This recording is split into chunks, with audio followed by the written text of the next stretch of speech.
Surabaya. Mohon dukungan doa dan kehadiran keluarga jemaat.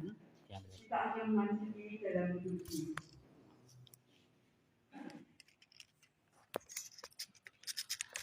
Jemaat yang terkasih, baik di tempat ini, di rumah, di tempat Anda sedang bekerja, ataupun yang sedang dalam perjalanan, dan dimanapun Bapak Ibu Saudara berada. Sore ini kita memperingati Kamis Putih melalui ibadah Tenidrai. Kata Tenidrai berarti bayang-bayang atau kegelapan. Dalam kebaktian ini, kita diajak untuk mengenang momen-momen kelam perjalanan sengsara Yesus sampai penyalibannya. Pengenangan akan jalan sengsara tersebut menjadi sebuah perjalanan yang memulihkan. Karena itu, marilah kita siapkan hati dan diri kita agar kita merasakan sentuhan pemulihan sang terang yang menghalau bayang-bayang kelam. Kami ajak Bapak Ibu Saudara untuk pamit.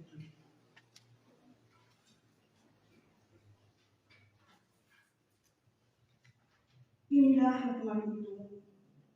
Terang telah datang ke dalam dunia, tetapi manusia lebih menyukai kegelapan daripada terang.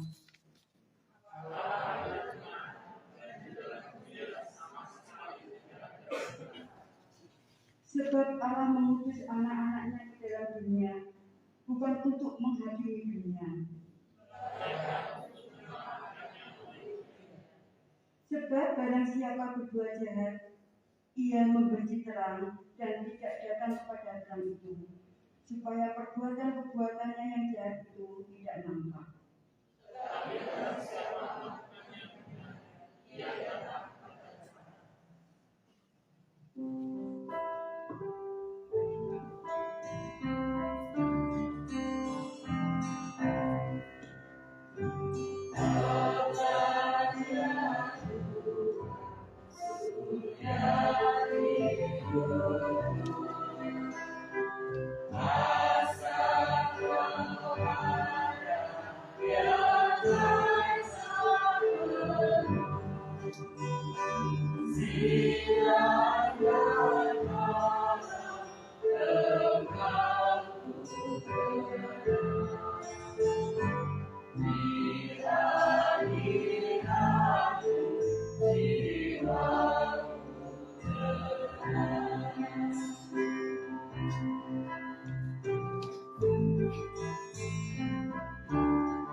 Bapak Ibu dan saudara-saudara yang dikasihi dalam Tuhan, ibadah Kamis Putih ini berlangsung dengan pengakuan bahwa pertolongan kita datangnya dari Tuhan yang menjadikan langit, bumi dan segala isinya, yang kasih setianya tetap untuk selama-lamanya.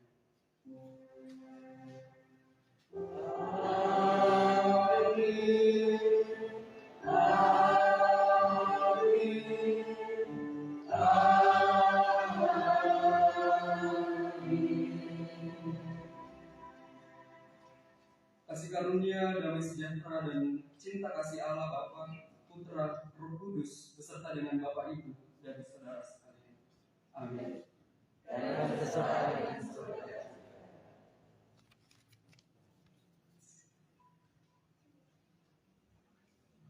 Bapak Ibu silakan kembali.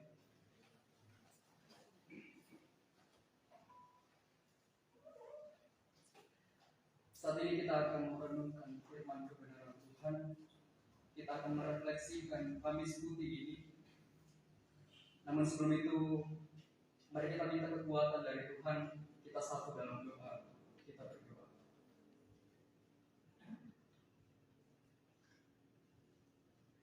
Tuhan yang Maha Pemurah, kami berhimpun di sini pada sore hari ini, ya Tuhan, sebagai umat yang telah diselamatkan oleh Kristus. Kami ingin mengenang pengorbanan Kristus yang telah dikhianati, ditangkap, diserahkan kepada tangan-tangan yang berdosa, dan disalibkan bagi kami. Pada saat kami menghayati jalan pengorbanan Kristus, kuatkanlah iman kami, dan ampunilah pengkhianatan kami. Kobarkan semangat kami untuk senantiasa mengikuti jalan salib Kristus. Bagi Tuhan kemuliaan sampai selama-lamanya. Amin. Shalom Bapak Ibu dan saudara-saudara yang dikasihi dalam Tuhan. Kita bersyukur bahwa pada kesempatan yang indah ini Tuhan masih menuntun kita untuk datang menghayati Kamis Putih, untuk datang merenungkan betapa besar pengorbanan Tuhan di dalam kehidupan kita. Dan pada saat ini Tuhan, pada saat ini teman-teman dan saudara-saudara serta Bapak Ibu dan saudara-saudara yang dikasihi dalam Tuhan, kita akan merenungkan firman Tuhan ini, kita akan merefleksikan firman Tuhan ini, dan nanti akan ditampilkan beberapa video yang menjadi bahan refleksi kita pada sore menjelang malam.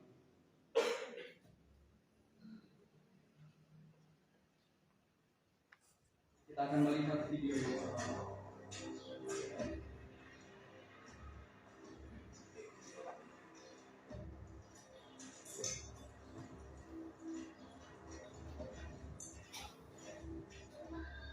Saat ini 1 hari sebelum hari raya Paskah, Yesus tahu waktunya sudah datang, di mana Ia harus meninggalkan dunia ini dan kembali pada Bapanya. Ia selalu mengasihi orang-orang yang menjadi miliknya di dunia dan mengasihi mereka sampai akhir.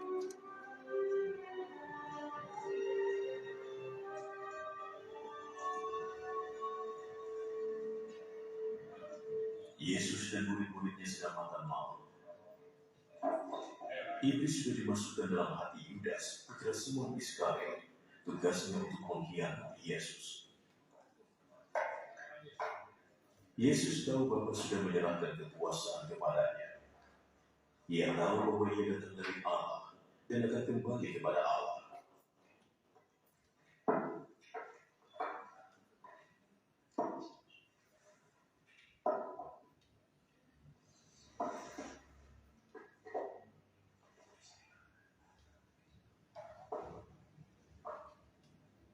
Maka ia bangkit berdiri, melepaskan jubahnya, dan mengikatkan handuk pada pinggangnya.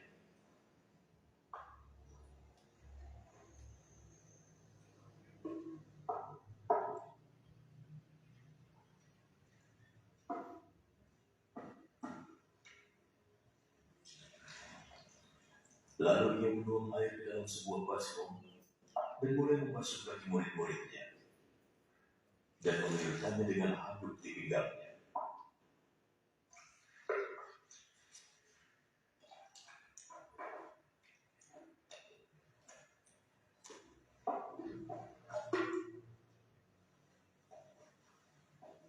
Sampailah ia pada Simon Petrus. Apakah engkau akan membasuh kakiku, Tuhan? Sekarang kamu tidak mengerti yang kulakukan, tapi nanti kamu akan mengerti. Tidak, jangan pernah Tuhan membasuh kakiku. Jika aku tidak membasuhmu, kamu tidak akan menjadi muridku. Tuhan, kalau begitu jangan hanya membasuh kakiku, basuhlah tanganku dan juga kepalaku. Yang sudah mandi sudah bersih seluruhnya, dan tidak perlu dibersihkan lagi, kecuali kakinya. Semua sudah bersih.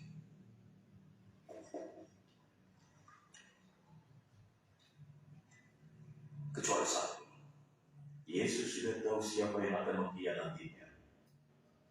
Itu sebabnya dia berkata, kalian semua sudah bersih, kecuali satu.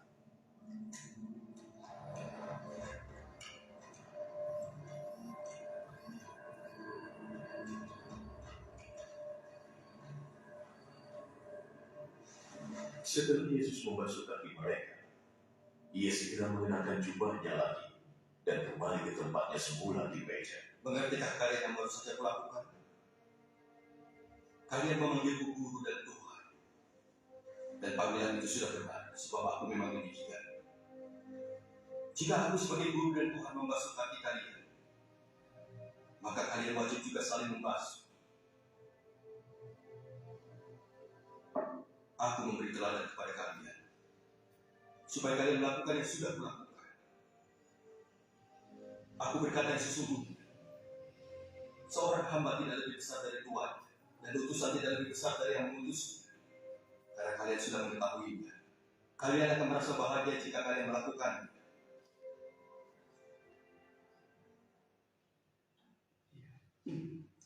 Bapak, Ibu, dan saudara-saudara yang dikasihi dalam Tuhan, kalau kita melihat firman Tuhan dari Yohanes pasal 13, terutama di ayat yang ke-10 dan ayat yang ke-11, mengisahkan tentang Yesus membasuh kaki murid-muridnya, seperti video yang tadi kita sudah lihat bersama. Dikatakan di sana, kata Yesus kepadanya, barang siapa telah mandi, ia tidak usah membasuh diri lagi selain membasuh kakinya, karena ia sudah bersih seluruhnya. Juga kamu sudah bersih, hanya tidak semua. Sebab dia tahu siapa yang akan menyerahkan dia. Karena itu ia berkata, tidak semua kamu bersih. Tidak semua kita bersih. Ya Bapak, Ibu, dan saudara-saudara, kalau kita bercermin dari kehidupan Yudas Iskariot memang tidak bersih. Hatinya kotor, dirinya kotor. Tapi apakah hanya Yudas Iskariot saja? Iya, bukan hanya Yudas Iskariot saja, Bapak, Ibu, dan saudara-saudara. Petrus juga, murid-murid lain juga, saya pun juga, Bapak, Ibu, dan saudara-saudara sekalian pun juga. Kita kotor, kita tidak bersih. Ketika Yesus menyadari bahwa para murid berada dalam kondisi yang tidak bersih, apakah Yesus menghakimi mereka? Apakah Yesus memarahi mereka? Apakah Yesus menghukum mereka? Kalau kita menyaksikan video tadi, yang dilakukan Yesus melepaskan jubahnya, lalu Yesus merendahkan dirinya di hadapan murid-muridnya, dan Yesus membasuh kaki para murid. Lalu mengapa Yesus membasuh kaki para murid? Pembasuhan kaki yang Yesus lakukan ini sebagai simbol pembersihan, sebagai simbol pemulihan, sebagai simbol penyucian, dan juga sekaligus sebagai simbol pelayanan yang muncul dari kasih Kristus kepada murid-muridnya. Dan yang terutama Bapak, Ibu, dan saudara-saudara, sebagai simbol kerelaannya untuk berkorban demi kita yang berdosa. Bapak, Ibu, dan saudara-saudara yang kekasih dalam Tuhan, noda yang kotor, yaitu dosa, yang ada pada diri murid-murid, yang ada pada diri kita, itu harus dibersihkan. Pengorbanan Yesus di kayu salib itu telah membawa kita pada keselamatan. Pembasuhan kaki yang Yesus lakukan itu mungkin hanya terjadi sekali saja. Namun sampai kapanpun kita sebagai murid-murid Yesus, kita sebagai pengikut Kristus, kita harus tetap membersihkan diri kita. Kita harus tetap menyucikan diri kita. Begitupun juga dengan penebusan yang Kristus lakukan. Penebusan yang terjadi, yang hanya sekali dan untuk selama-lamanya. Oleh sebab itu diri kita harus dibersihkan oleh firman Tuhan. Yesus telah membasuh kita dengan darahnya yang kudus. Maka hendaklah dosa itu jangan sampai melekat pada diri kita. Jangan sampai berkuasa atas kehidupan kita. Melainkan kita datang pada Tuhan, kita persembahkan hidup kita sama Tuhan sebagai persembahan yang kudus dan persembahan yang berkenan di hadapan Tuhan. Nah, Bapak, Ibu, dan saudara-saudara yang dikasihi dalam Tuhan, Tuhan? Apakah kita menyadari ketidakbersihan hidup kita? Atau mungkin kita merasa bahwa diri kita ini sudah bersih?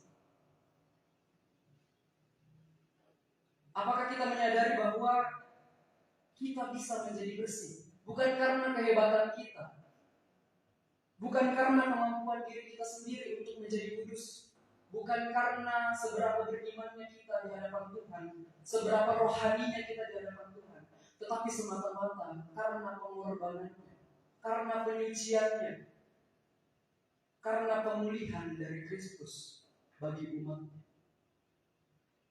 Lalu bagaimana sikap kita terhadap orang-orang atau saudara-saudara kita yang mungkin belum bersih? Apakah kita menghakimi mereka? Apakah kita membenci mereka? Atau kita belajar memahami dan menolong mereka untuk mengalami pemulihan bersama dengan kita? Ini yang menjadi bahan refleksi kita. Ini yang menjadi bahan renungan kita pada perenungan pertama ini. Mari kita ambil saat hening sejenak dan kita melakukan yang Maha Kasih.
Sesuai dengan lirik lagu yang sudah kita nyanyikan, bahwa kita diselamatkan oleh kasih Allah. Bapak, Ibu, dan saudara-saudara, kalau kita melihat renungan firman Tuhan dari Yohanes pasal 13 di ayat yang ke-34 hingga ayat yang ke-35, berbicara mengenai perintah baru. Ya, perintah untuk saling mengasihi ini bukan merupakan perintah baru di dalam kehidupan kita. Perintah untuk saling mengasihi ini sudah tercatat dalam hukum Taurat. Lalu apa yang baru, Bapak, Ibu, dan saudara-saudara yang kekasih? Yang baru adalah kualitasnya. Saya ulangi, yang baru adalah kualitasnya. Kalau kita merefleksikan video yang sudah kita lihat tadi, Yesus meminta para murid, termasuk juga saya, Bapak, Ibu, dan saudara-saudara, untuk mengasihi sesama, sama seperti Yesus mengasihi para muridnya. Ya, kita tahu, Bapak, Ibu, dan saudara-saudara, bahwa kasih ini merupakan karakter dari orang-orang Kristen. Kita tahu bahwa kasih ini merupakan pengajaran, dasar pengajaran dari orang-orang Kristen. Dengan kita saling mengasihi, dengan kita mengasihi sesama kita, Dunia akan mengenal identitas kita.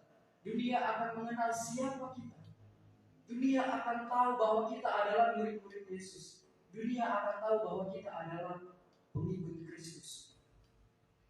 Ya Bapak Ibu dan saudara-saudara, mengasihi itu bukan hanya soal emosional saja, bukan soal perasaan saja, bukan hanya perkataan saja bahwa aku mengasihi kamu, melainkan bagaimana tindakan nyata kita yang kita lakukan kepada sesama kita. Sama seperti Kristus, kasih yang Kristus tunjukkan, yaitu kasih yang nyata dengan tindakan yang nyata. Bukan sekedar ucapan bahwa aku mengasihi kamu, tetapi ada tindakan nyata yang Yesus lakukan bagi umat. Bagi Yesus, mengasihi ini berarti kita merendahkan diri, memandang orang lain itu lebih utama.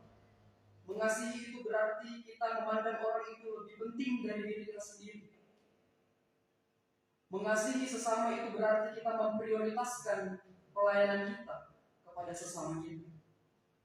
Dan kasih yang seperti inilah yang dapat memulihkan kehidupan kita, Bapak Ibu dan saudara-saudara. Dan yang perlu kita renungkan bahwa tidak ada kasih yang lebih besar dari kasih Kristus. Tidak ada kasih yang lebih besar dari kasih Yesus yang telah mengorbankan nyawanya demi kita manusia yang berdosa. Bapak Ibu dan saudara-saudara yang kekasih, lalu yang menjadi pertanyaan refleksi buat kita semua, seberapa besar kasih kita kepada pasangan kita? Seberapa besar kasih kita kepada keluarga kita, kepada sesama kita? Apakah kita rela berkorban demi kebaikan dan juga keselamatan orang-orang di sekitar kita? Apakah kita bersedia menolong, bersedia memulihkan mereka yang terluka atau yang melukai kita? Tunjukkanlah kasih kita kepada sesama kita. Mari kita saat hening sejenak, kita refleksikan firman ini. Dan kita lakukan, biar ku tumbuh di batangmu. Biar ku tumbuh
menyaksikan video refleksi lagi.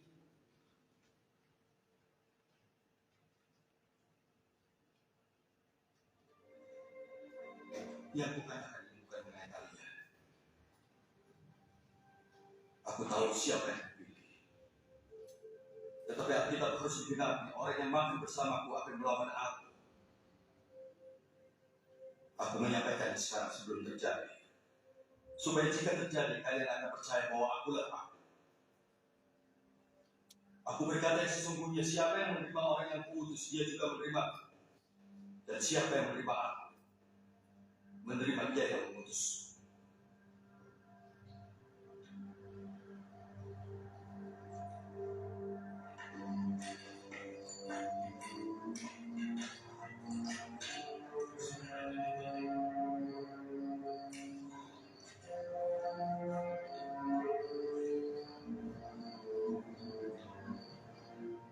Setelah Yesus berkata begitu, ia menjadi sangat terharu dan mengatakan terus terang,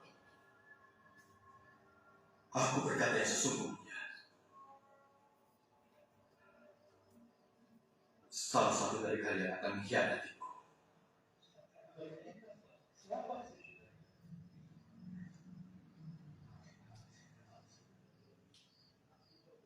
murid-muridnya saling berpandangan. Mereka bingung karena tidak tahu siapa yang dimaksud. Di antara para murid, salah satu yang dikasihi Yesus duduk di sebelah Yesus. Simon Petrus mengisyaratkan padanya, "Kalian lihat siapa yang dimaksudkannya." Maka murid itu mendekatkan dirinya kepada Yesus. Siapa orang itu?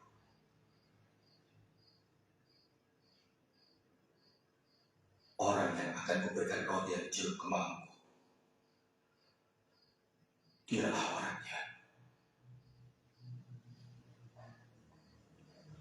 Maka Yesus mengambil sepotong roti, mencelupkannya, dan memberinya pada Yudas, putra dari Simon Iskariot. Segera setelah Yudas menerima roti, setan masuk dalam dirinya. Cepatlah, lakukanlah tugasmu. Tidak seorang pun yang duduk di situ mengerti mengapa Yesus berkata begitu kepadanya. Karena Yudas bertanggung jawab memegang uang kas, beberapa murid mengira Yesus menyuruhnya pergi untuk membeli kebutuhan hari raya atau memberi sesuatu kepada orang miskin. Yudas menerima roti itu dan langsung keluar.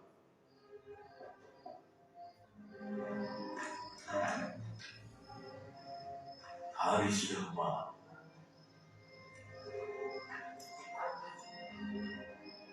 Sesudah Yudas pergi, Yesus berkata, Sekarang keagungan anak manusia dinyatakan.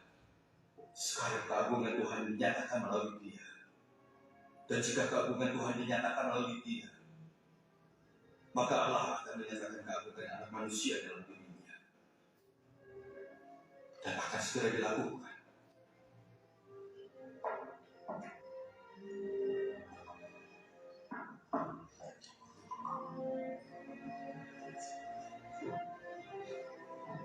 Anak-anak, aku tidak akan tinggal lama lagi dengan kalian. Kalian akan mencariku, tapi seperti yang kukatakan kepada para penguasa Yahudi, kalian tidak bisa datang ke tempat aku pergi.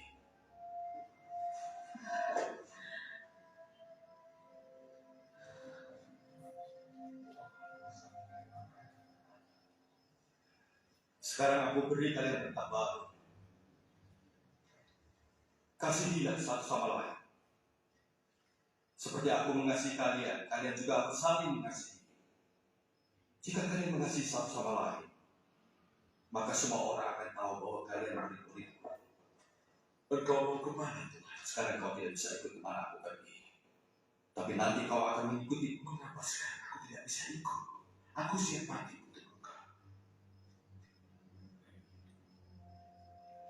Syukur kau siap mati untukku. Aku berkata yang sesungguhnya. Sebelum air berkokok, kau akan berkata 3 kali bahwa kau tidak mengenalku.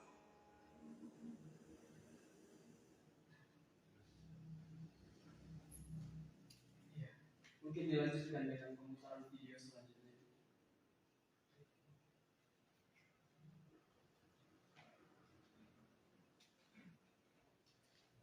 Sesudah Yesus berdoa demikian, ia pergi bersama murid-muridnya menyeberangi sungai Kidron.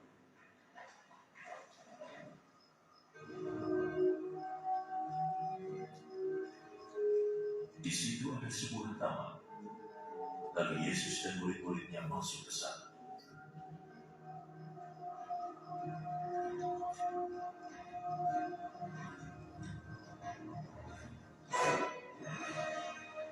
Yudas sang pengkhianat tahu tempat itu, sebab Yesus sering berkumpul dengan murid-muridnya di situ.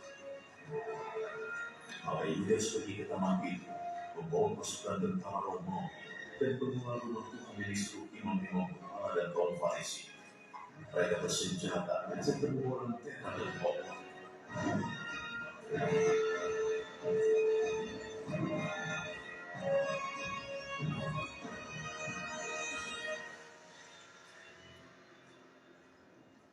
Yesus tahu semua yang akan terjadi padanya. Jadi ia maju dan bertanya, Siapa yang sedang kalian cari? Yesus dari Nazaret. Yudas sang pengkhianat berdiri di situ dengan mereka. Ketika Yesus berkata, Akulah dia. mereka mundur dan jatuh ke tanah.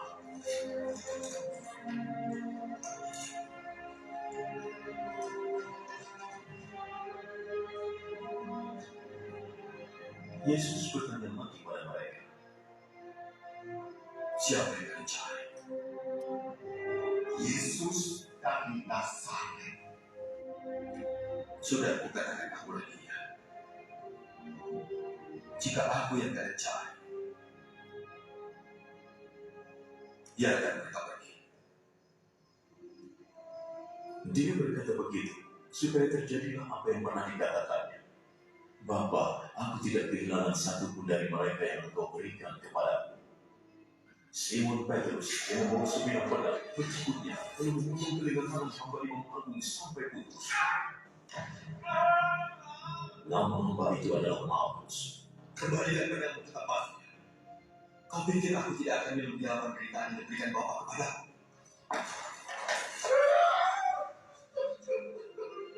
Kemudian para prajurit Romawi bersama komandannya dan para pengawal Yahudi menangkap Yesus, mengikatnya,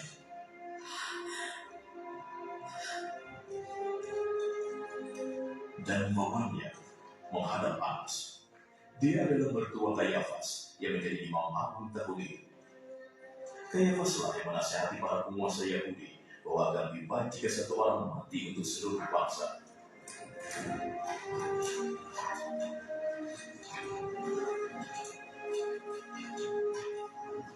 Simon Petrus dan seorang murid lain mengikuti Yesus. Murid lain ini dikenal dengan baik oleh Imam Agung. Maka ia turut masuk bersama Yesus ke halaman rumah Imam Agung. Sedangkan Petrus menunggu di luar dekat pintu.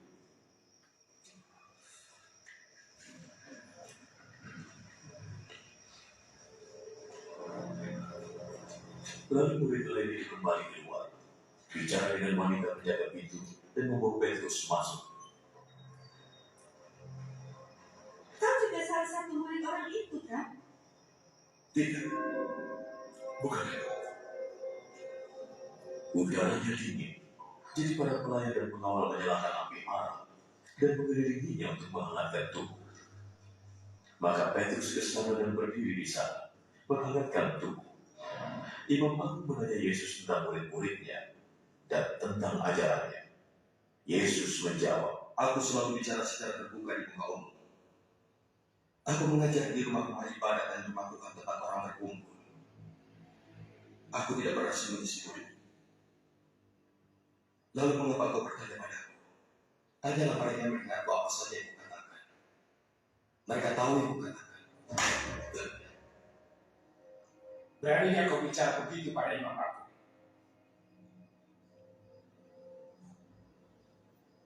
Jika perkataanku salah, katakan saja di mana salahnya. Tapi jika perkataanku itu benar, Mengapa kau menabrak? Lalu Anas mengirimnya dalam keadaan terbelenggu kepada Imam Agung Kayafas. Simon Petrus masih berdiri di situ menghangatkan tubuhnya. Orang-orang berkata kepadanya, "Bukankah kau adalah salah satu murid orang itu?" "Tidak, bukan." Tapi Petrus menyangkalnya. Seorang hamba Imam Agung, kerabat dari orang yang telinganya dipotong Petrus, berkata, Bukankah kau bersama dia di taman itu? "Tidak." Saat itu juga ayam jantan berkokok.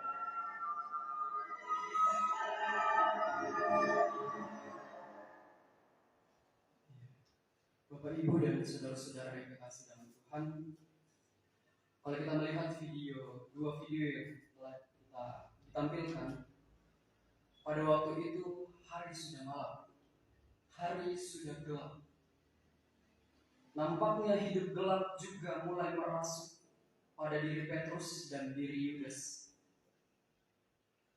Hidup gelap yang dimaksudkan di sini adalah kuasa kegelapan yang membutakan Yudas untuk menyerahkan Yesus, untuk menjual Yesus, dan juga membutakan Petrus untuk menyangkal Yesus. Sejatinya Yesus tahu bahwa di antara para muridnya akan ada yang mengkhianatinya, akan ada yang menyangkalnya. Kalau kita lihat video tadi, Yesus telah berusaha untuk memperingatkan kepada Yudas secara halus. Yesus berbisik di hati Yudas. Namun pada kenyataannya, hati Yudas ternyata beku.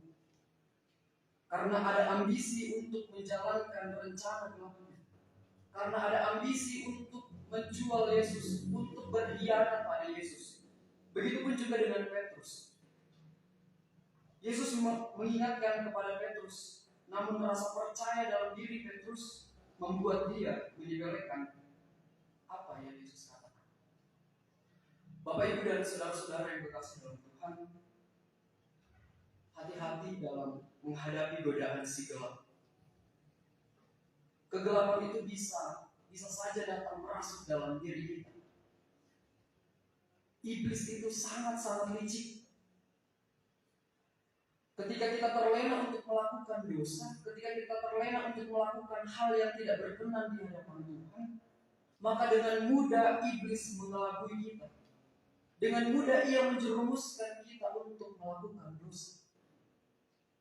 Tetapi kalau iman kita kuat di dalam Tuhan, kalau kita berpegang pada Tuhan, yakinlah bahwa tidak ada kesempatan bagi iblis untuk masuk dalam diri kita, untuk menggodai kita melakukan dosa.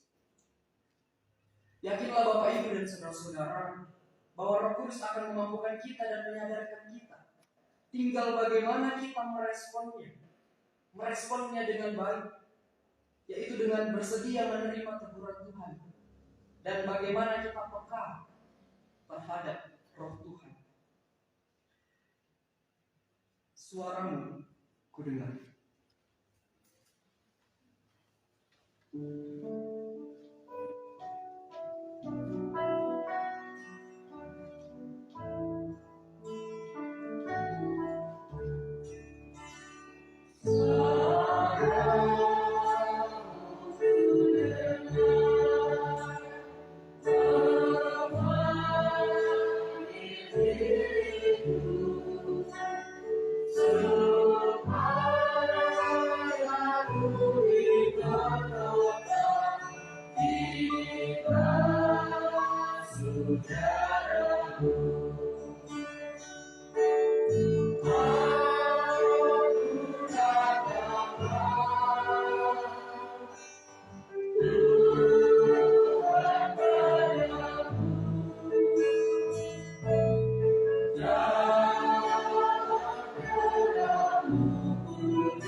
Mungkin itulah kata yang tepat untuk menggambarkan situasi Petrus pada saat itu.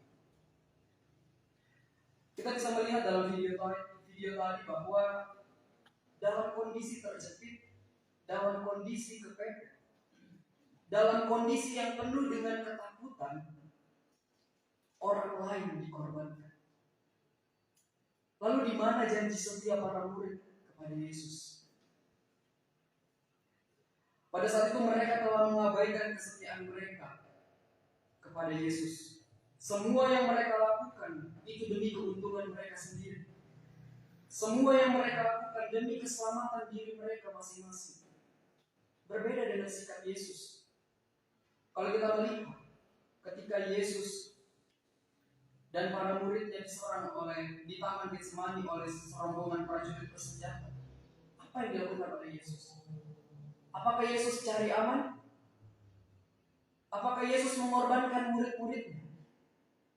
Tidak, Bapak Ibu dan saudara-saudara. Yang Yesus lakukan adalah melindungi mereka. Lalu ketika Petrus menyangkal Yesus, ya mungkin Petrus berpikir bahwa dengan dia tidak mengaku bahwa dia adalah murid Yesus, maka dirinya akan aman. Namun ketika dia mendengar ayat berkokok, dia sadar bahwa betapa besarnya anugerah Tuhan, betapa besarnya kasih Tuhan kepada dirinya. Dia sadar bahwa dirinya tidak layak. Dia sadar bahwa dirinya hanya diselimuti oleh ketakutan sehingga dia hanya cari aman dalam situasi itu. Bapak Ibu dan saudara-saudara, Tuhan mengingatkan kita untuk peka terhadap kelemahan kita. Kita harus tahu hal apakah yang dapat membuat kita jatuh ke dalam dosa. Hal apa yang dapat membuat kita melakukan dosa.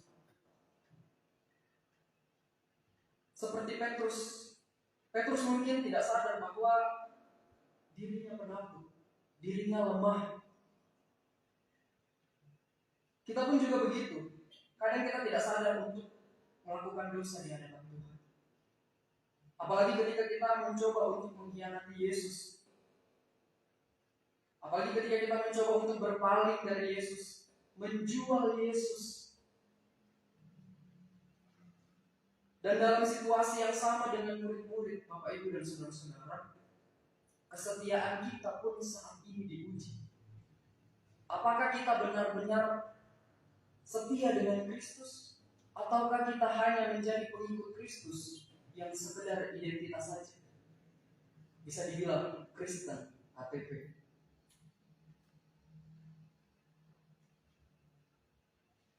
Yang menjadi pertanyaan refleksi buat kita Bapak Ibu dan saudara-saudara, manakah yang lebih sulit? Berkhianat atau setia? Mana yang lebih sulit? Untuk menjawab pun sulit.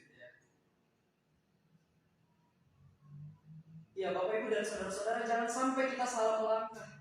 Jangan sampai kita salah jalan. Tunjukkan bahwa kita ini merupakan umat yang setia untuk mengikut Kristus sampai akhir hidup kita. Jangan sampai kita hianati Yesus. Jangan sampai kita menjual Yesus. Jangan sampai kita menyangkal bahwa kita ini adalah murid-murid Yesus, bahwa kita ini adalah pengikut Kristus, bahwa kita ini adalah anak-anak Kristus. Kesetiaan yang sudah Yesus teladankan pada diri kita, itulah yang kita praktekkan di dalam kehidupan kita, untuk terus setia mengikut Kristus sampai akhir hidup kita. Saya mau mengajak Bapak Ibu dan saudara-saudara untuk saat hening, sambil kita melakukan di heningnya malam ini.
Mari kita melihat video refleksi.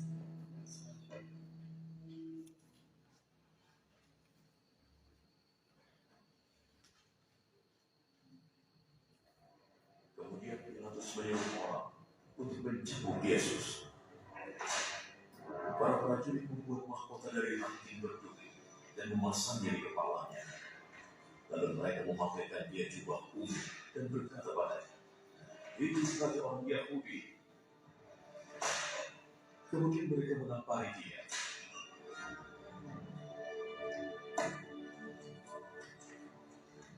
Sekali lagi Pilatus keluar dan berkata kepada orang banyak,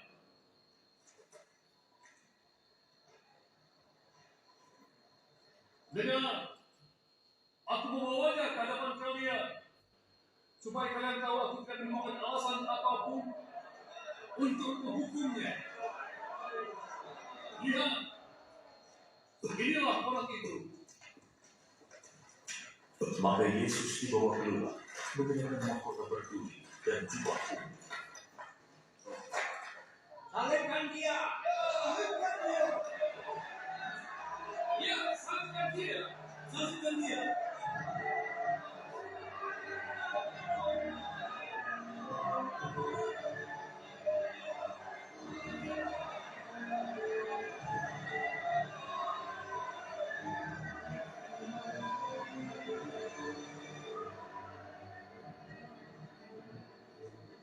Kalau begitu bawa saja dan salibkanlah dia.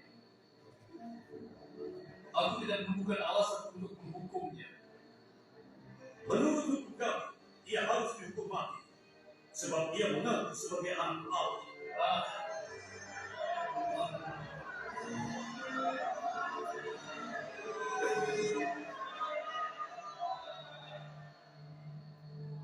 Ketika Pilatus mendengarnya, dia jadi lebih takut lagi.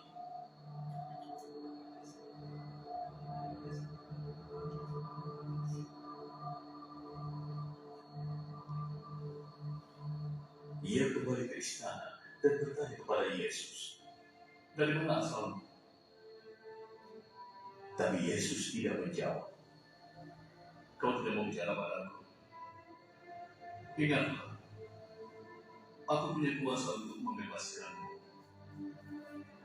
dan juga untuk menyalibkanmu.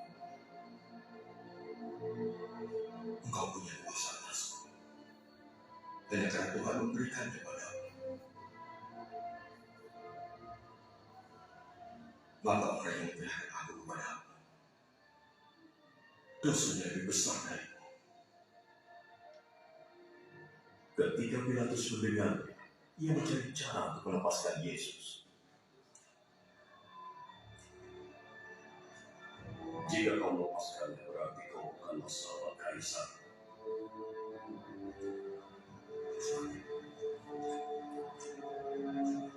Siapapun yang mengaku dirinya raja, maka dia adalah musuh bagi Kaisar.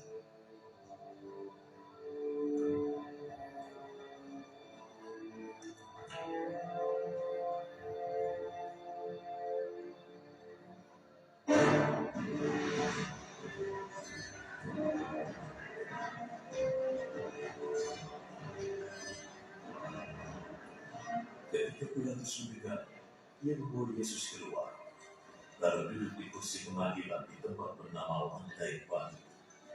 Dalam bahasa Ibrani namanya Gabata.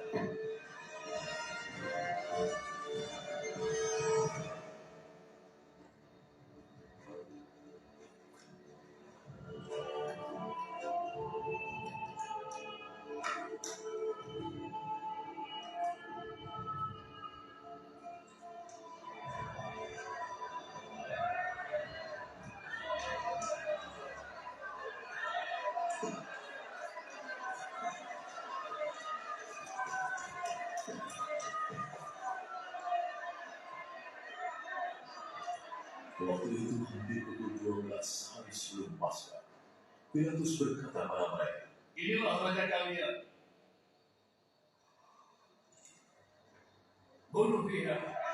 Bunuh.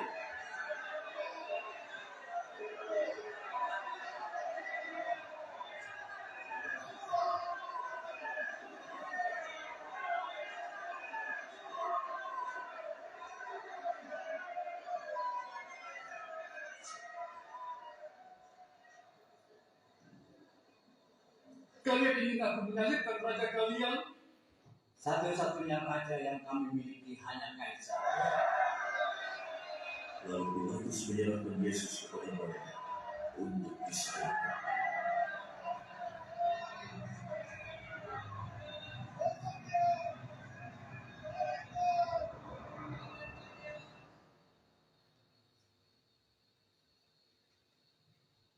Apakah kebenaran itu? Pertanyaan yang timbul dalam diri Pilatus. Dia bertanya bukan karena dia tidak tahu apa yang benar dan mana yang benar. Pilatus tahu siapa yang benar. Itulah sebabnya kalau kita lihat video tadi, Pilatus tidak menemukan kesalahan apapun dalam diri Yesus. Yang sulit bagi Pilatus adalah menjalankan kebenaran dan menegakkan kebenaran dengan segala konsekuensi yang akan ia terima.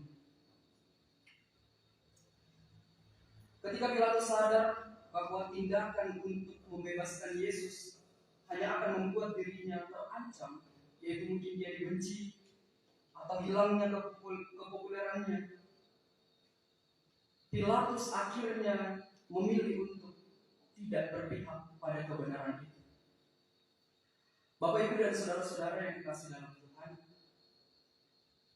ketika kita melihat orang yang tidak bersalah diperlakukan secara tidak adil, apa yang akan kita lakukan? Beranikah kita membela pihak yang benar walaupun harus menerima konsekuensinya?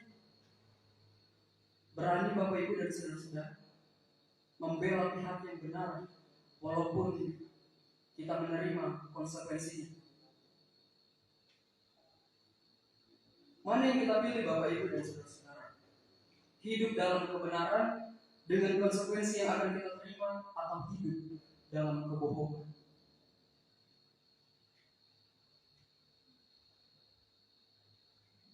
Hidup dalam kebenaran kadang memang memiliki banyak sekali tantangan. Begitupun juga dengan kita sebagai orang Kristen yang hidup dalam kebenaran akan Kristus.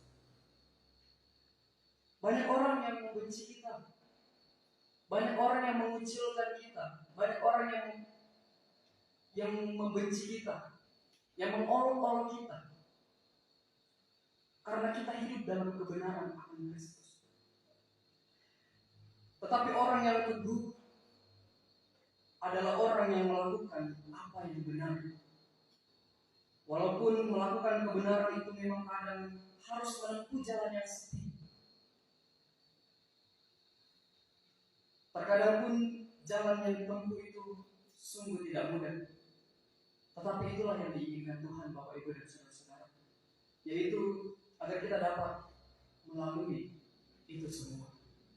Mari Bapak Ibu kita refleksikan ini dengan menyanyikan, ya Tuhan bimbing aku.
Mari kita melihat video yang selanjutnya.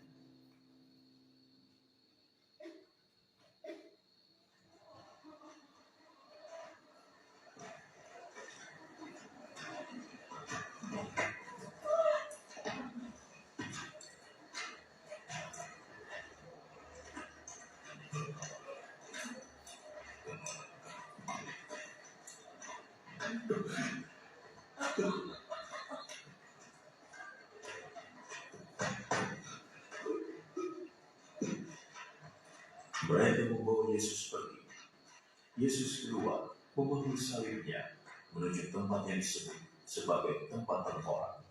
Dalam bahasa Yunani disebut Golgota.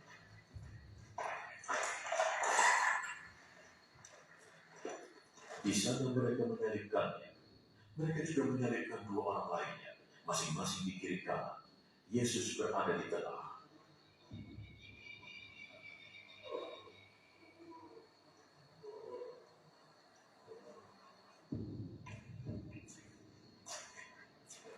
Pilatus menyuruh orang memasang tulisan di salib.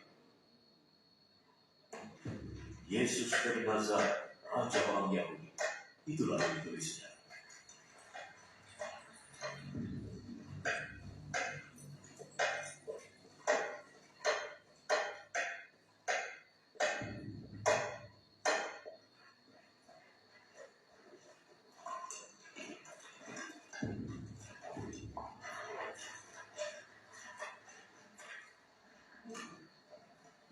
Banyak orang membacanya, sebab tempat di mana Yesus disalibkan tidak jauh dari kota. Tulisan itu dalam bahasa Ibrani, Latin, dan Yunani. Imam-imam kepala berkata kepada Pilatus, "Jangan tulis Raja orang Yahudi, tapi tulislah, Orang ini berkata, aku Raja orang Yahudi."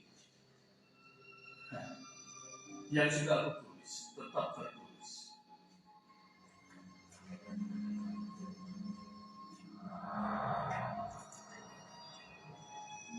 Setelah para prajurit menyalibkan Yesus, mereka mengambil pakaiannya dan membaginya menjadi 4, masing-masing mendapat 1 bagian. Mereka juga mengambil jubah Yesus yang terbuat dari selai bahan tenun tanpa sambungan jahitan. Para prajurit berkata satu sama lain, "Jangan kita potong. Mari kita undi siapa yang boleh mendapatkannya." Ini terjadi supaya terlaksana yang tertulis di dalam Alkitab. Mereka membagi pakaian itu di antara mereka dan mengundi jubah. Dan itulah yang dilakukan para prajurit. Di dekat salib Yesus berdiri ibunya, saudari ibunya Maria istri Kleopas, dan Maria Magdalena. Yesus melihat ibunya dan murid yang sangat dikasihinya berdiri di sini. Dia berdiri. Lalu dia berkata pada muridnya, "Dia ibumu." Sejak itu, murid Yesus itu menerima ibu Yesus tinggal di rumahnya. Yesus tahu bahwa sekarang semuanya sudah selesai. Dan untuk menggenapi yang tertulis dalam Alkitab, ia berkata,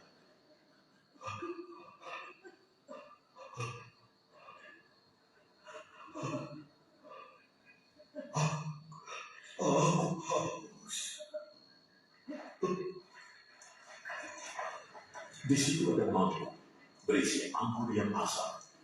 Sebuah bunga karam dicelupkan ke dalamnya dan ditancapkan pada sebatang bambu, lalu diulurkan ke bibir Yesus.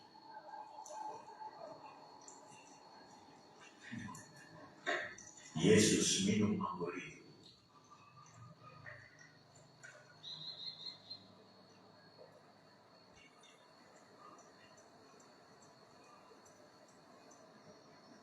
Sudah selesai. Ia menundukkan kepalanya dan menyerahkan jiwanya.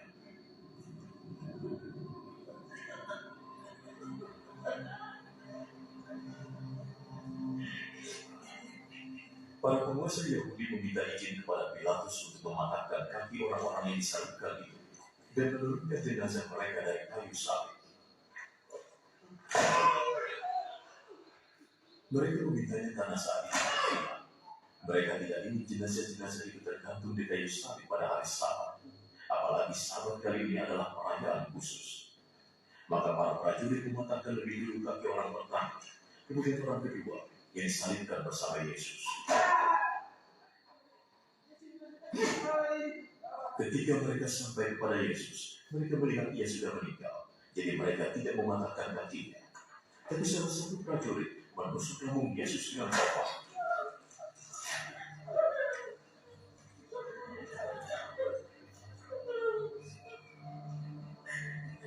Dan segera darah dan air keluar.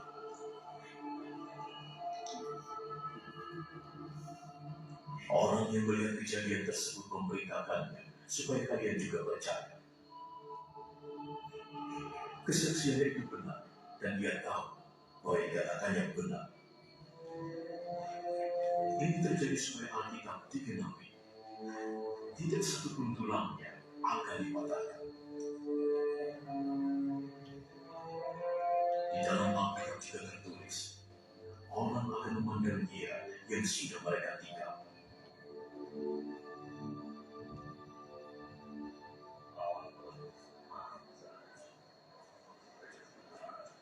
Setelah itu, Yusuf yang berasal dari kota Arimatea minta izin pada Pilatus untuk mengambil jenazah Yesus. Yusuf adalah pengikut Yesus, tapi secara diam-diam karena dia takut pada para penguasa Yahudi. Pilatus memberi izin kepadanya, maka Yusuf pun pergi mengambilnya. Nikodemus yang dulu pernah menemui Yesus pada malam hari pergi bersama Yusuf. Saat itu dia membawa sekitar 30 kg campuran dari ramuan murni dan gahar. Kedua orang itu mengambil jenazah Yesus dan membungkusnya dengan kain kafan dan ramuan wangi, menurut adat orang Yahudi saat menyiapkan jenazah untuk dikubur. Di tempat Yesus disalibkan ada sebuah taman, dan di dalamnya ada makam yang masih baru yang belum pernah dipakai untuk mengubur. Karena hari Sabat sudah dekat, Dan karena makam itu tidak jauh, mereka meletakkan jenazah Yesus di sana. Bapak Ibu dan saudara-saudara yang dikasihi dalam Tuhan, kalau kita melihat dalam proses penyaliban, Yesus sama sekali tidak diperlakukan secara manusiawi. Yang ada pada saat itu hanyalah tontonan kekerasan. Dalam kondisi tubuh yang penuh dengan luka, dalam kondisi tubuh yang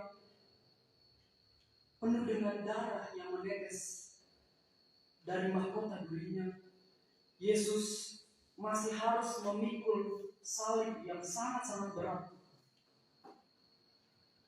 Dia dihina, bahkan dia disalibkan. Ketika Yesus menerima hinaan, ketika Yesus menerima cacian, ketika dia menerima kekerasan, bahkan penyaliban, namun sampai akhir hidupnya, kasihnya tidak akan luntur. Sampai akhir hidupnya, kasihnya tidak akan pudar. Di tengah penderitaan yang Yesus alami, Bapak Ibu dan saudara-saudara, kasih Allah dalam Yesus telah membukakan jalan baru bagi kita, orang-orang yang berdosa, manusia-manusia yang berdosa, agar kita dapat berjumpa dengan Allah.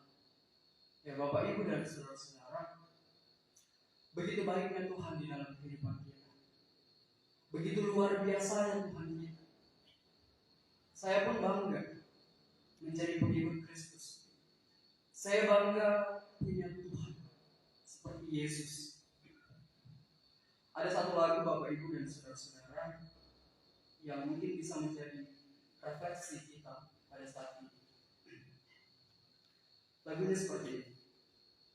Karya terbesar dalam hidupku, pengorbananmu yang selamatkanku, engkaulah harta yang tak ternilai, yang ku miliki dan ku hargai. Yesus, engkau ku kagumi. Lagu yang punya makna yang sangat mendalam, bahwa kita bersyukur kita punya Allah seperti Yesus. Kita bersyukur kita punya Yesus sebagai juru selamat kita, yang dalam penderitaannya, dalam pengorbanannya, mampu membawa kita pada keselamatan yang sudah disediakan. Saya, bahkan Bapak Ibu dan saudara-saudara, tentunya kita sangat kagum, sangat bangga dengan semua karya yang luar biasa yang Tuhan sudah anugerahkan kepada kita, terutama lewat penyalibannya, lewat penderitaannya, lewat pengorbanan yang telah Ia tanggung demi menyelamatkan kehidupan kita. Luar biasa Bapak Ibu. Itu yang harus kita refleksikan.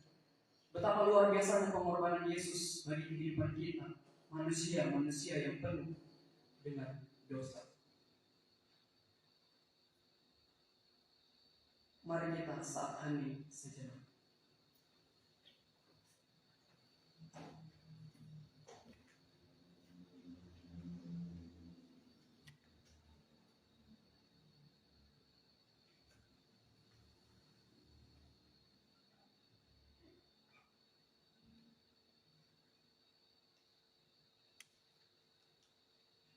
Bapak Ibu dan saudara-saudara yang kekasih dalam Tuhan, setelah melalui penyaliban, setelah menjalani semua itu, Yesus tahu bahwa segala sesuatu itu telah selesai. Apa yang dikatakan Yesus sebelum Yesus menghembuskan nafas terakhirnya? Kalimat apa yang disampaikan oleh Yesus, yang dikatakan oleh Yesus? Bapak Ibu dan saudara-saudara, sudah selesai.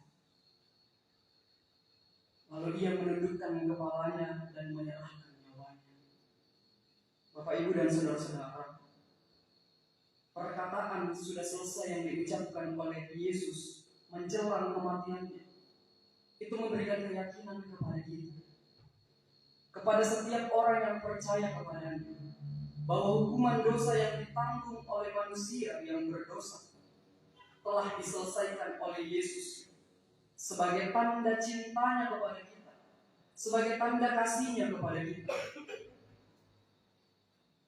Sehingga kematian Yesus di kayu salib itu merupakan jalan penebusan kita untuk menjadi anak-anak Allah. Di dalam Yesus, kematian orang percaya itu bukanlah kematian yang hanya berakhir di dalam kuburan saja, pada kuburan saja, melainkan kematian orang percaya adalah pintu gerbang menuju kekekalan. Besok kita akan menghayati Jumat Agung, di mana kita akan menyaksikan dan menghayati pengorbanan yang Yesus lakukan, pengorbanan yang Yesus berikan kepada kita lewat penyaliban yang terjadi pada saat itu untuk menebus dosa-dosa kita manusia. Dan besok kita akan menghayati itu semua. Bapak, Ibu, dan saudara-saudara, untuk menghayati itu semua, mari kita menyanyikan lagu Menjulang Nyata atas Bukit Galam.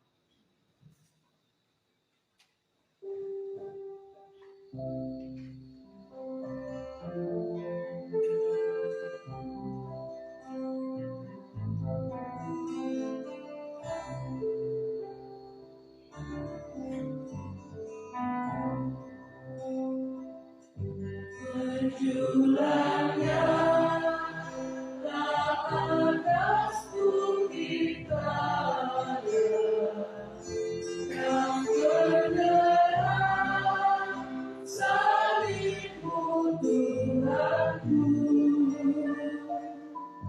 dari sinarnya yang menyala-nyala memancarkan sinar agung dan restu. Seluruh hadir sebenarnya ke arahnya yang bersih dan besar.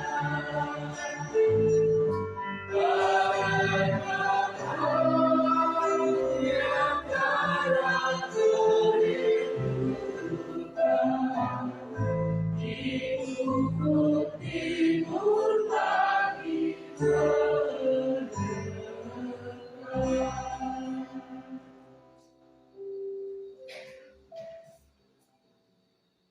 Mari kita saat hening selama beberapa saat.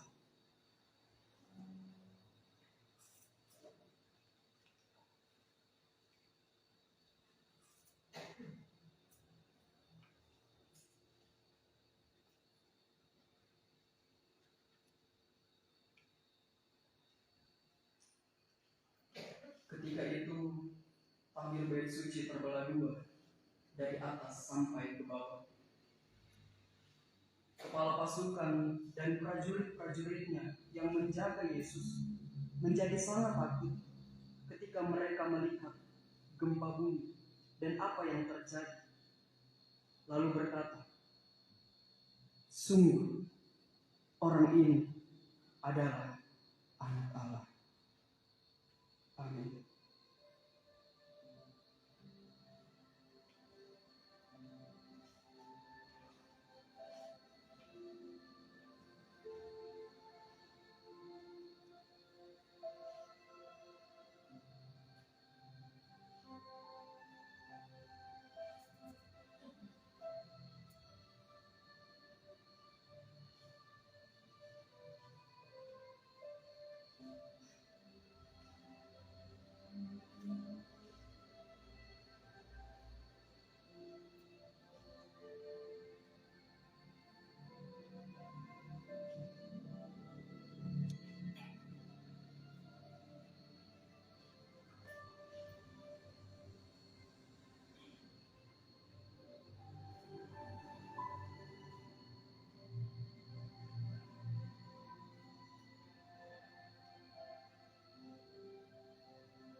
Terang itu bercahaya di dalam kegelapan, dan kegelapan itu tidak menguasai. Kidung Jemaat 27 ayat 1 dan ayat yang kedua, meski tak layak diriku.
Sidang jemaat Tuhan yang terkasih, kita akan masuk dalam pencarisan perjamuan kudus untuk Jumat Agung.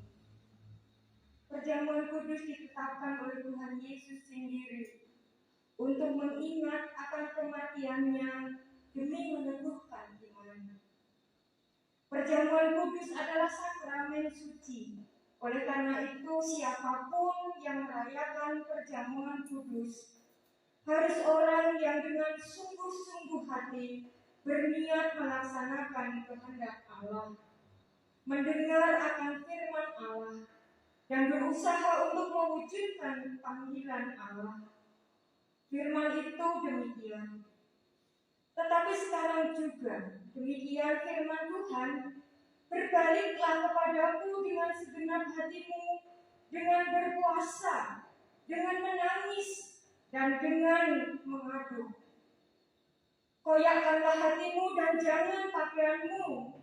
Berbaliklah kepada Tuhan Allahmu, sebab Dia pengasih dan penyayang, panjang sabar dan berlimpah kasih setianya. supaya di dalam makan dan minum perjamuan Tuhan itu mendatangkan berkat dan penghiburan pula.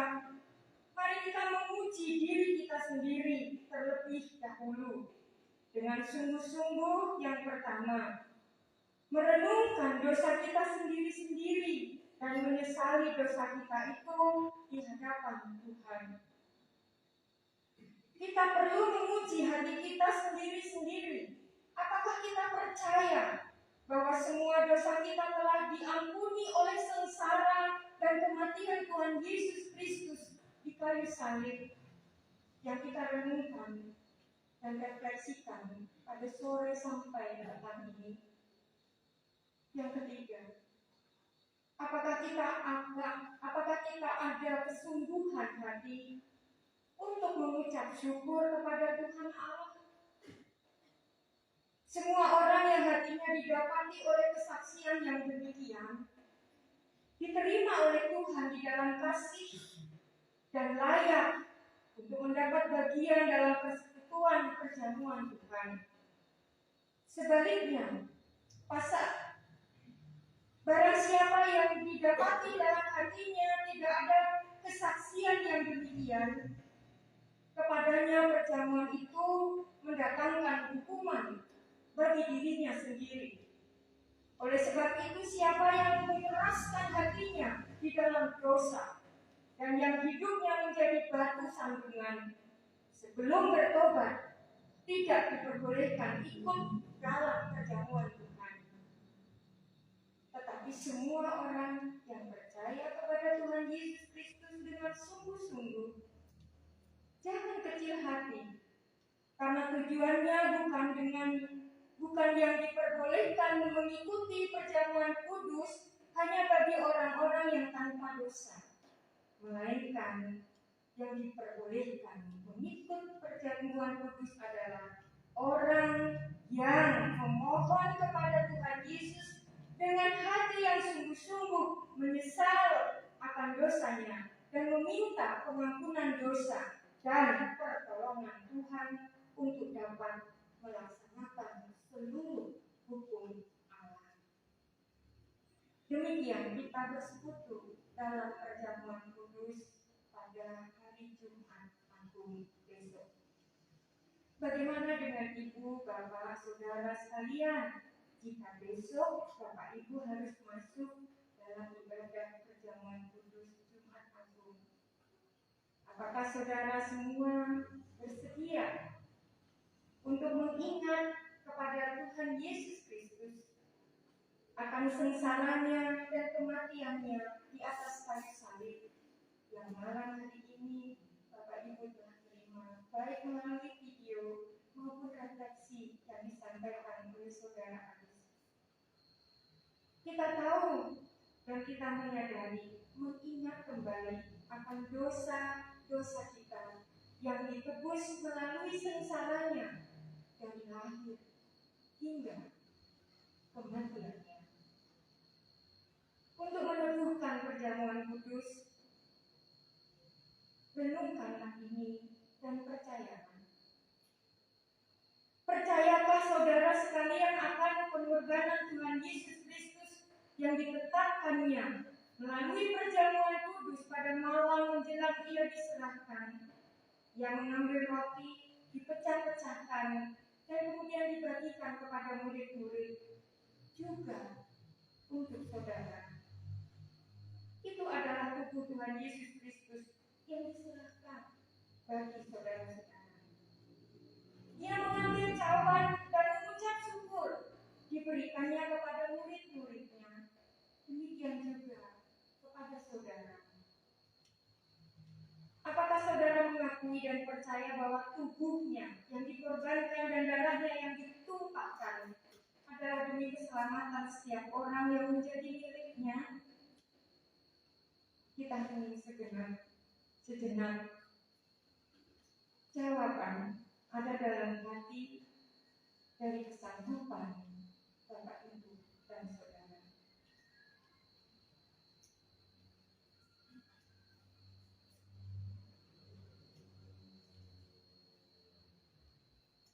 Apakah saudara bersedia untuk besok mengikuti ibadah perjamuan kudus Jumat Agung, katakan bersedia untuk bersama-sama menjawab. Bersedia. Sekali lagi, bersedia. Terima kasih. Mari kita bersama-sama berdoa dan mengaku di hadapan Tuhan untuk mempersiapkan hati.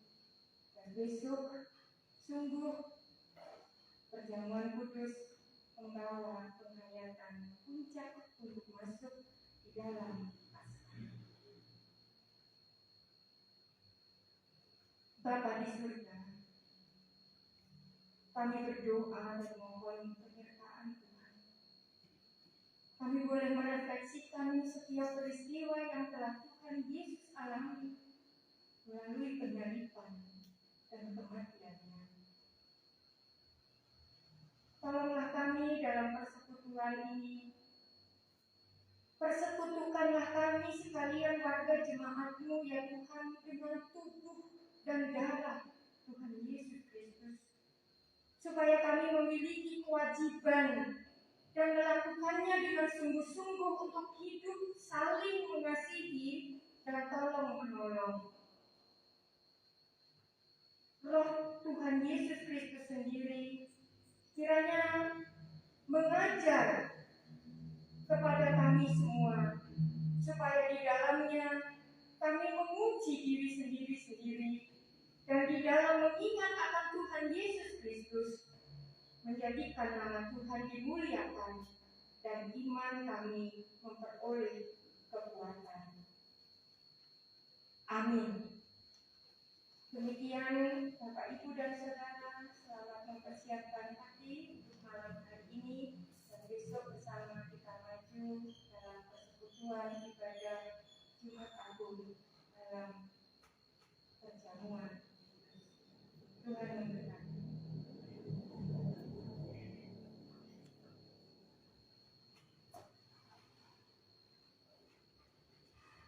Mari Bapak Ibu dan saudara-saudara yang terkasih dalam Tuhan, kita berdiri. Bapak Ibu, saudara yang terkasih, pulanglah dan senantiasa berpegang pada sabda Tuhan.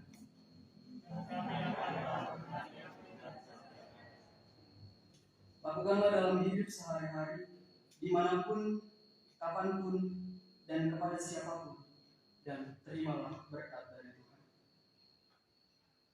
Kiranya Yesus Kristus yang demi kita telah taat sampai mati, bahkan sampai mati di kayu salib, menjaga serta menguatkan Bapak Ibu dan saudara-saudara kini dan selamanya.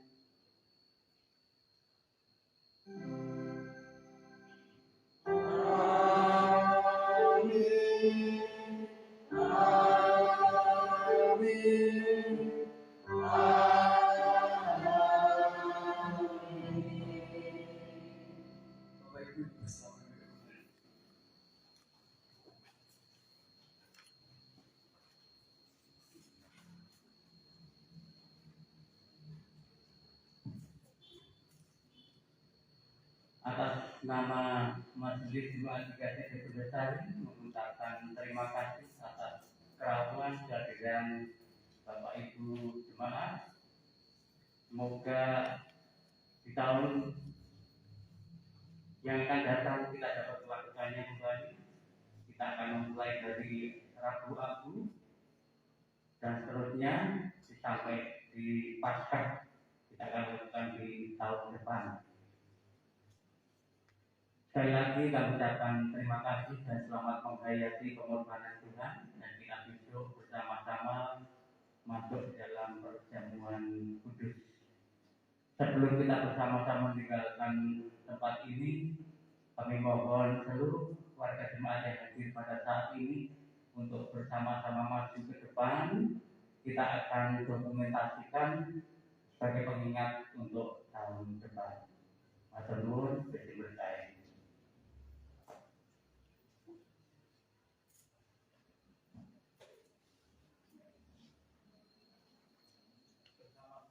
Kita akan maju dan posisinya mungkin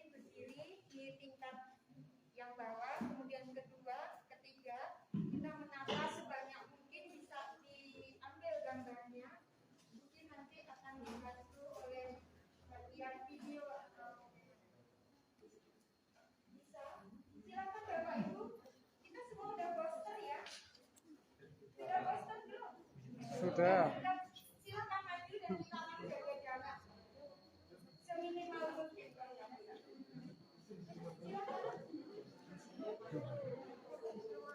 Monggo. Enggak.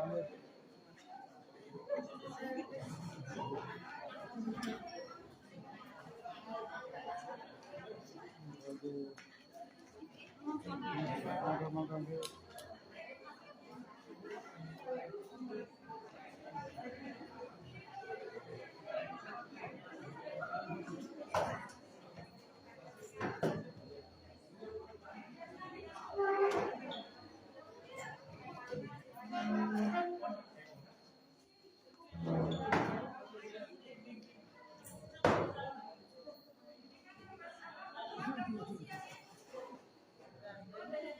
Monggo, Mama.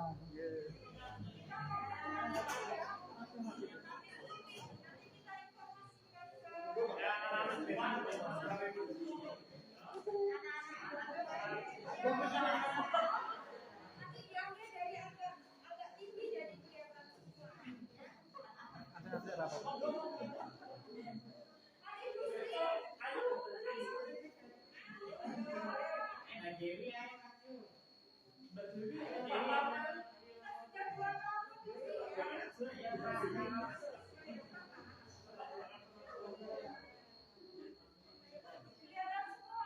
Iya.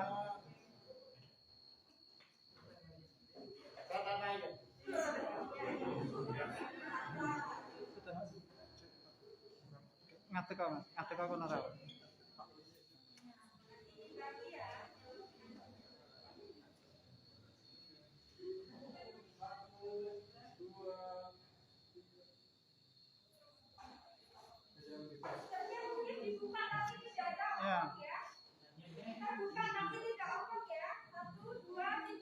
Buka aja. Gaya bebas boleh.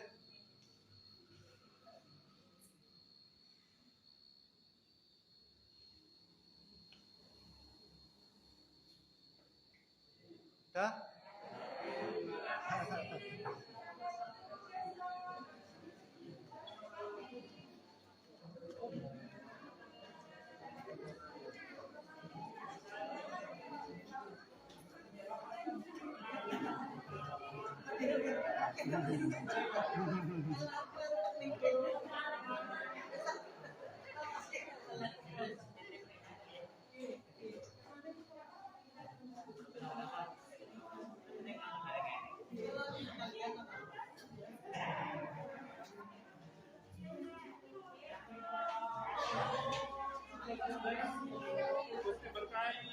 Matur nuwun, Bu.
Sebentar dulu, Mas. Ini. Sebelum saya tutup. Ya. Terima kasih untuk yang sudah menonton secara online dalam ibadah Kamis Putih. Kiranya video yang sudah kita tonton bersama dan juga refleksi yang disampaikan itu boleh bermanfaat bagi kita semakin menumbuhkan iman percaya kita serta mempersiapkan hati kita untuk ibadah Jumat Agung. Sampai jumpa besok pagi pukul 9 di gedung gereja dengan dress code hitam atau warna gelap. Matur nuwun, selamat malam, selamat beristirahat. Semoga esok pagi kita dipertemukan dalam kasih Tuhan. Amin. Iya, Mas. Oh, mau foto? Iki tutup ya? Ya, belum tak tutup. Aris,